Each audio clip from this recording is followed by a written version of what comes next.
Hey, good morning. How y'all doing? Hey, My hey. name's Kevin Lett. This is Dr. Naima Lett. What's up, good people? The illustrious, lovely, yes, lavish. You're doing all that because it's our anniversary weekend. Just describe me. I appreciate it. Yeah. Well, Thank you. welcome. As you can see, we are on the road. We are again. on the road. We are traveling, and yeah. And so, thank you guys for joining with us on this morning, this beautiful day. This is the day that the Lord has made. Let us rejoice and be glad in it. Yes. We are celebrating 24 years of marital marriage. bliss. Yes. Yeah. 24 years of marriage, 25 years together. That's right. Yay. And we've known each other much longer. So But you don't have to give all the information. I'm just saying, we've known each other longer than we've not known each other. That is true. That is true. It has relevance. We have crossed over the milestones at this point. Absolutely. Yeah. So very grateful. We are grateful to the Lord that we have made it thus far, and 24 years of marriage, 24th anniversary, and once a year we take this weekend to talk about the journey, talk about what it's been like, to talk about the real things that we go through. Though we're always given examples, but we dedicate our anniversary weekend to this each year, and many times it's pre-recorded, and so the same is here. We have pre-recorded so that this will air on the morning this will air on that morning, but we are likely traveling.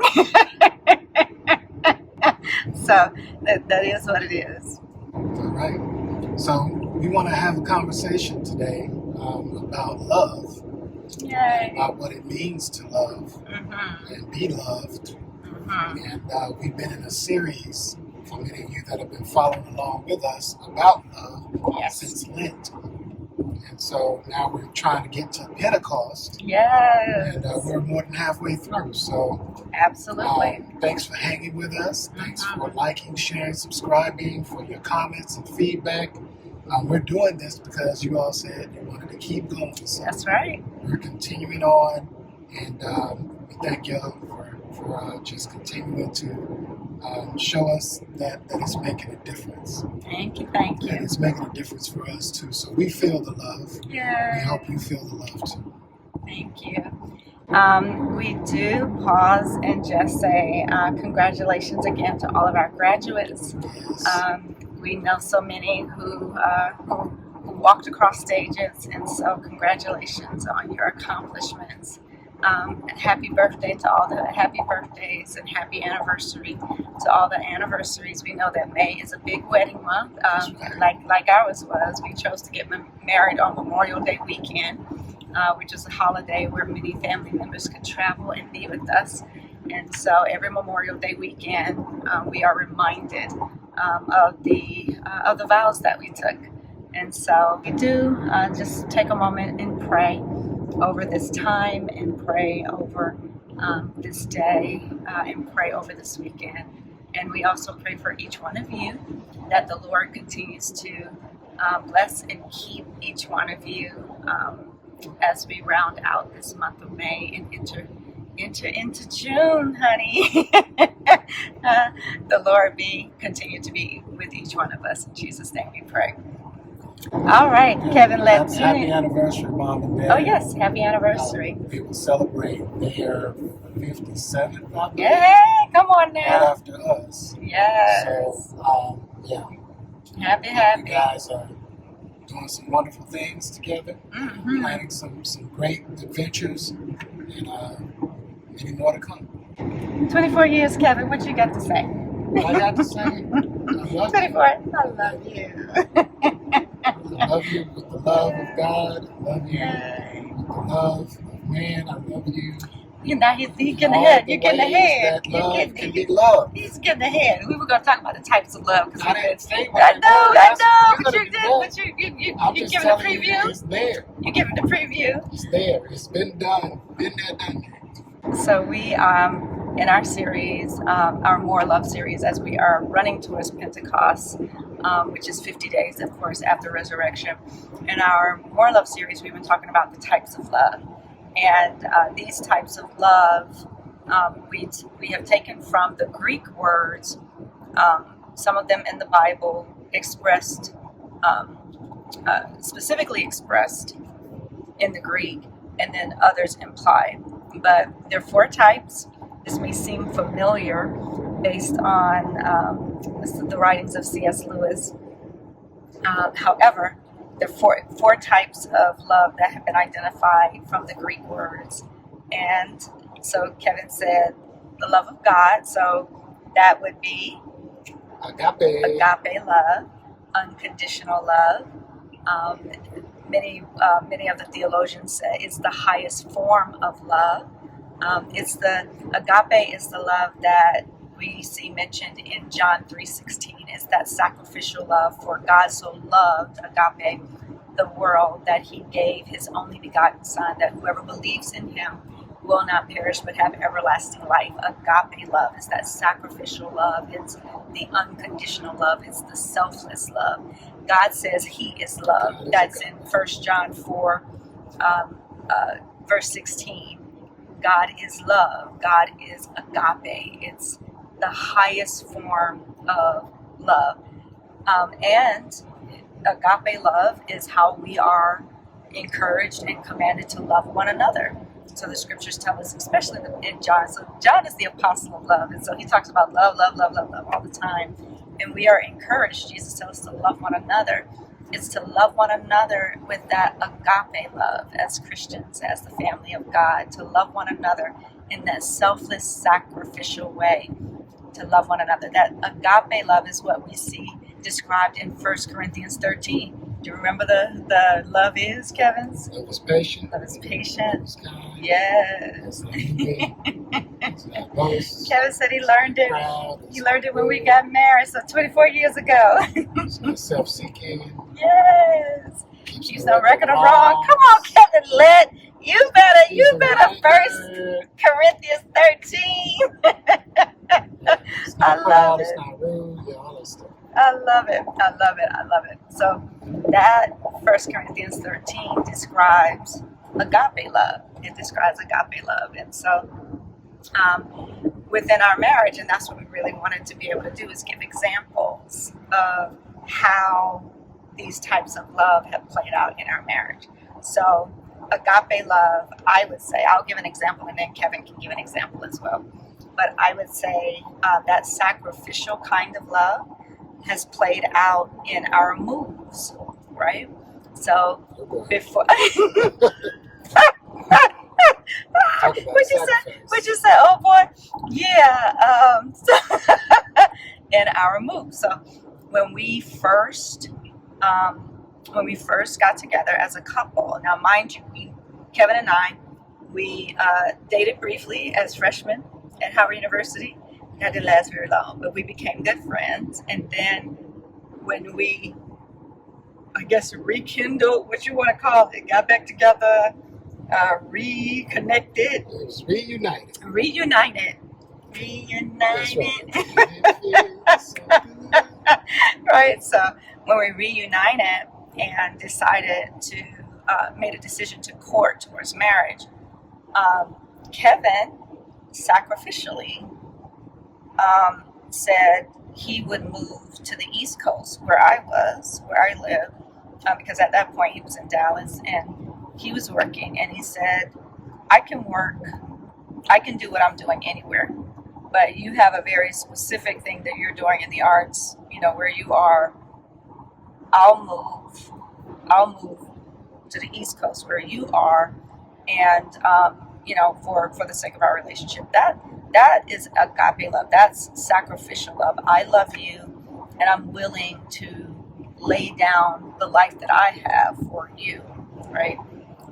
Within a year, Kevin was having some severe health issues, and that's when he had not been diagnosed with cancer yet, right? But he's having some severe health issues, and once we were coming up on that cancer diagnosis, we had already started talking about moving back to Texas. And that was a huge sacrifice for me. But sacrificially, agape love, um, I said I would move with him back to Texas so he could be closer to family while we were in the fight for life, right? So, and each time thereafter, whenever we have moved, honestly, to be honest with you, every one of our moves was usually motivated first by Kevin. I would say I don't like the move. I would say motivated by God because I don't like the move. I don't like the move. Once I set up shop, yes, once I have made a house a home, We would still be in Dallas if God if God hadn't left. That is true. That is true. So God, upon God's moving, upon Kevin's listening, and usually Naima being dragged, kicking and screaming. We have moved several times. And I wasn't particularly excited about moving to the East Coast either. It was more of God providing. So for me, it was, okay, God put us together. Yes. And if this is going to work, we need to be in the same place. How can we make that happen? Yeah. Well, God provided for us to come back together again. Right. Yeah. So that's true. God made that fairly seamless. Yeah, that is true. I didn't have to change jobs or anything. Yeah, God provided. There was an office within minutes from where I was going to be staying, like 10 minutes. So you stayed with the same company, even though the company was transitioning, but you stayed with the same company. That's right. Some of the folks that I was working with, same team. They were working in an office within 10 minutes from where I was going to be. Yeah, that's good. So, like, he just provided and worked it all out. But little did I know there were going to be some challenges, in a pretty immediate way that was going to require us to really test the mettle of our relationship, not only with each other but with God. Yeah, cancer will do that. Any life-threatening illness, anything when you're facing death, like the rubber meets the road pretty quickly, and you find out what faith you have and what faith you don't. You just find out very quickly, like what you actually believe about life and death, right? And I'll back up just a quick second. I know Kevin, mentioned about the Lord bringing us together and providing for us to come together. We've told that story so many times. We won't tell it again today. But I'll say this because so many times people ask us about this, meaning, what happens or what that means, right? Because so many people will say, well, yeah, God did it, and He does. And here's the other thing, but we still had to choose each other, right? So God could have provided very specifically as an answer to prayer, as an answer to Kevin's prayer, for us to reunite. But Kevin still had to choose me, and I still had to choose him, and we still choose each other each day, right? So the reason why we're still together, married 24 years, is because we still choose to be together, and we still choose each other each day. Now, the other part of that is we also have done a lot of work, guys. We have been through so much, and a lot of it hard. We've been through some really, really good times, and we've been through some really, really, really hard times. But we continue, when we say we choose each other, we continue to get the help we need. We believe in counseling. We counsel people, but we believe in going to counseling ourselves. We believe in therapy. We believe in mental health, taking care of our mental health. We believe in seeking help. We believe in seeking spiritual help. We believe in seeking physical help. Like, we believe we just believe in getting the help we need. And so, even through all of the ins and outs and ups and downs and hardships that we've been through, we believe in getting help. So we believe in receiving marital counseling. We believe in giving, but getting marital counseling, as well as personal counseling, as well as personal therapy, as well as, I know I've done several sessions with grief therapists to help deal with all of the grief that we've experienced over the years. We just believe in getting help, right? We We will get spiritual help and have spiritual sessions with when we need to. Guys, I mean, we're not, as the body of Christ, we're not supposed to do this by ourselves, right? So, right? I mean, Oh, there's no way. Like for me, so here's the key. Yeah. For me, I ask God for the wisdom to choose wisely. Yeah. So even when I was trying to figure out, all the emotions and all of the thoughts and things around relationships and who I wanted to be with for the rest of my life, these are serious questions to ponder as a young man in my 20s. Yeah. And I knew what the dating situation was for me at that time. Wasn't really feeling that anymore. I knew what just kind of being out there as a single person was like. And I really wanted to make that transition. And so those are the things that I was taking to God to say, Lord, you know where my heart is right now. I'm not really in a space where I feel like I need to date right now because I haven't, gotten to a place where I feel like I've met that person who's going to be the one that I need for me and the one that I need to be for them. But I'm asking for your help, your wisdom, your guidance to show me what that is. So I wasn't depending purely on me. Yeah. I was asking for his guidance, but ultimately I knew I had to make the decision. So it wasn't like, God, just tell me what to do. It was, God, give me the wisdom to choose wisely. And that's what I wanted to do. So some things that came up for me were, okay, the desire of my heart was to be with someone who I considered to be a best friend. Yay. And so when I thought through that, and I thought through what I knew of relationships up to that point, Naima was one of those people that I could truly, honestly say was there for me as a friend, even when we weren't dating. And so we were able to maintain that over a period of time. Yeah. And so that made a huge difference for me because that allowed me to narrow it down rather quickly. Wonderful segue, Kevin Lett. Okay, Come on, you better work with the segue, which brings us to Phileo love.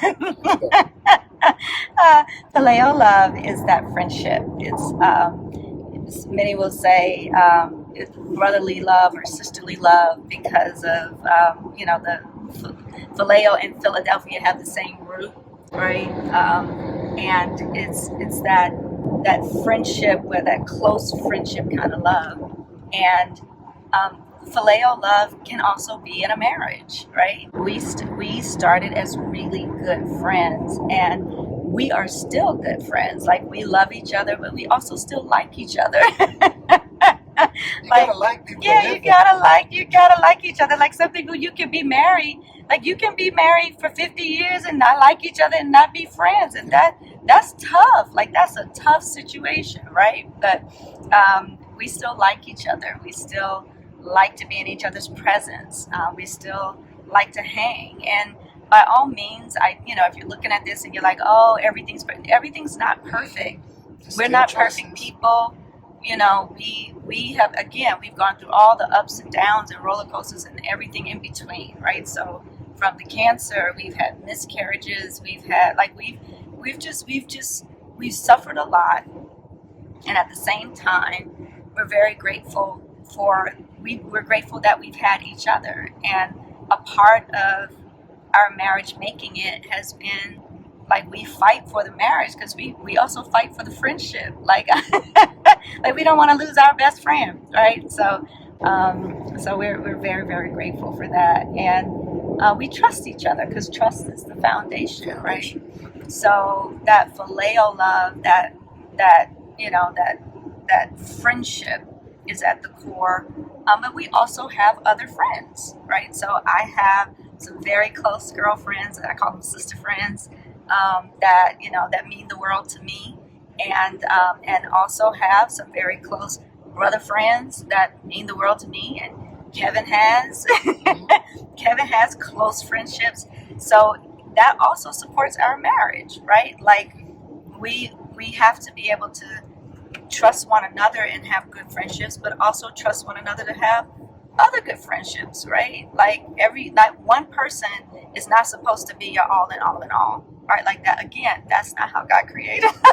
And about the trust, I'll just say, look, if I can't trust you and my wife can't trust you, you can't be my friend. So again, that kind of narrows it down a little bit. Like, there may be people that I trust, but if she got a problem with it, then it's going to be a problem for us. So I have to narrow that down. And vice versa. And, right. Yeah. So we trust each other enough. Right. So it's not really necessarily that we got a problem with each other, yeah. but people's intentions. She can see things that I can't see, and vice versa. Right? Yeah. So it's like, true. I don't know about that one. But, and I might be good. But if she got a problem with it, that's just what it is. And I'm saying this because we went through this stuff. Like, I'm not just speaking, from a lack of experience. I'm telling you about things we went through. And then we switch back to that agape love, that sacrificial love. Yeah. That is like, I don't know. But, not everybody means well, right? So when we first got married, like there was some young ladies. Okay, fine. It's both of us. It's not just me. Kevin, I did not have that situation. No, your situations were. No, your situations were some lingering things. Not on you. Not on you. No, there was no lingering. All of that was let go. You had people looking for you. But that wasn't when we were married. I know, but they still were looking for you. That wasn't when we were married. Like, once I made it clear that I was getting married, that was that. Yeah. That was that. It was after we got married. Kevin still had some hangers on. People buying. Anywho, we've been through some stuff. All right, let's hurry up through this. Our time is winding down. Eros, love, is the third type of love. That is the romantic love. You would notice that it has the same root as erotic love. In the Bible, the example that scholars will mostly say about Eros love is that Song of Solomon, and how King Solomon and one of his brides is saying their love for one another and exploring their bodies and like all of those things, right? Now, that word Eros is not actually, like, you can't find that word, that Greek word, in the Hebrew text, and even in the New Testament, right? So if you do some research, you find out that there was very likely a movement against including that word in the Bible, because at the time it's the name of a Greek god, right? And so at the end of the day, there are all kinds of different things, but that is the word that was used in the Greek when during that time when they referred to a romantic type of love. And that is core also to our relationship and to our marriage. It's good to, even 24 years in, to keep the sparks going, to keep the flames burning, to keep the light lit. Right, to still enjoy each other and enjoy each other's bodies and enjoy lovemaking and enjoy all of those things. Like God created sex, and sex is a good thing. Listen, if you go through 1 Corinthians 6, 1 Corinthians 6 and 7, and you look at what God says, it's pretty clear around what He perceives or what He's saying is the best way to love one another sexually. And the way He describes it and the way He says it is in such a way that that you get it. Like you get His intent behind it, meaning He wants that husband and wife to be able to explore one another and to be together, because the way that He made sex was for us to stick together, right? Like when we combine our bodies, we're combining our souls and combining our spirits. And so He didn't create it for us to then have that bond with thousands of people, right? And I know that's an exaggeration, but it's like he's creating that bond to help us stick together. But yeah, all right, Eros. Anything you want to add to that? Yeah, so just when we think about romance, I'm just saying this so that we can kind of expand our thinking on that. In a marriage relationship, or really in any relationship, it's more than just about sexual relations. Romance is also Intimacy. the intimacy of how you communicate, how you talk to one another, how you treat one another, the patience that you have for one another, how you create an atmosphere of comfort and safety. All of that builds romance. Right. And so when we think about it, I know the world would have us think, and media will have us think that it's just the one thing when you talk about eros. Right. But it's all of the other things that build into it to make it meaningful.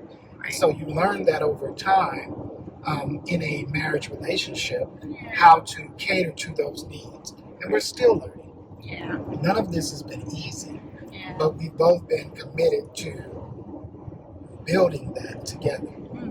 Absolutely. And we've worked at it. We've had help working at it as well. So there's no shame in that. Getting the help you need. That's right.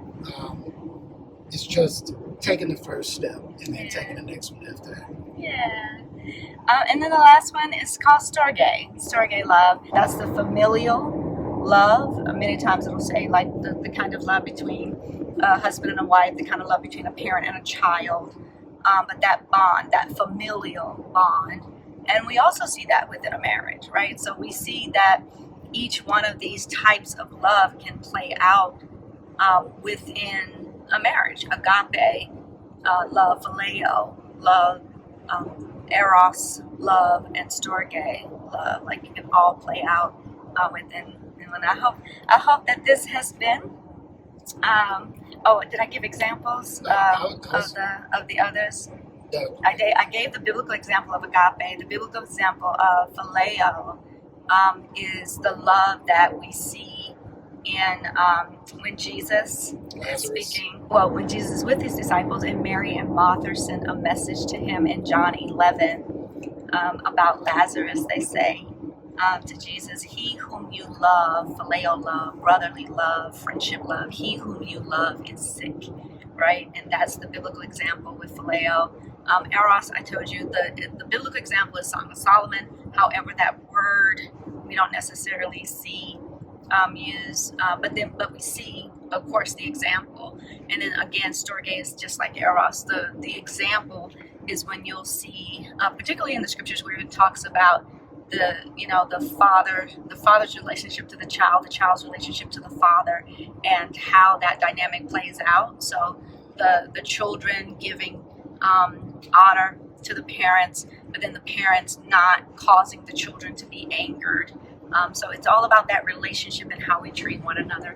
Yeah, I also think about the church, the foundation of the church. Absolutely. The way that God explains it to us is familiar. Yeah. So he's the father, we are his children. And so the disciples, in building that foundation for all of us, they were a family. Yes. They expressed that kind of love to one another that allowed us to still be a family to this very day. Absolutely. So there's power in that, in community. And that's the key word for me when I think about storge and community. Family and community. Well, thanks for the ride along, good people. Thanks for hanging with us on this beautiful Sunday in our anniversary weekend.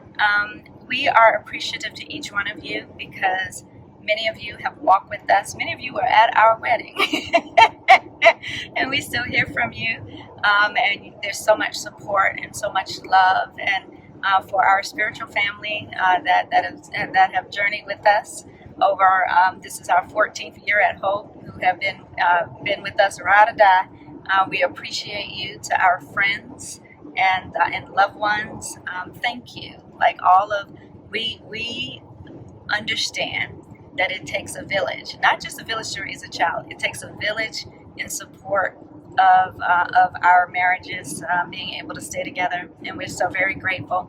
And this message, as in we say every year, like this is not to somehow shame people who have made a decision to not stay together, right? Because we understand and we have counseled people where it's not safe to stay together. It's not healthy to stay together, and so by no means are we saying that we hold ourselves up as, the end all. It's just we have chosen repeatedly each day we've chosen to stay together even through the ups and downs. But that is that we're not comparing ourselves. We're not in competition. The two of us are not in competition with any of y'all. Like we are not. We don't hold ourselves up like we in competition with you. We are not. We are not in competition with each other, and we are not in competition with you. That's just not how we roll and how we live. But we are honored to walk with you, and we love you guys very much. Love y'all. Thank you guys for joining with us once again. Thank you for your support, your prayers, your love in action. That's what it's all about. Community building as we make the transitions that we're making, as this country goes through what it's going through. It's going to take a lot more love, a lot more kindness. And so thank you for doing your part to continue to show the love and spread the love. If you want to know how to support the work of the ministry, you can go to hopeinthehills.org or .net/give, and you will see multiple opportunities to do that. Also, we appreciate your comments and your feedback, so please send that our way. If there's something that we said that sparked something in you and you have more questions, we want to be able to address that. And so please do reach out. And we do look forward to seeing you guys very soon. Yes, absolutely. Right, pray for us. We'll pray for you. Have a beautiful, blessed day. Have a good one. Thank you. Love y'all. Peace.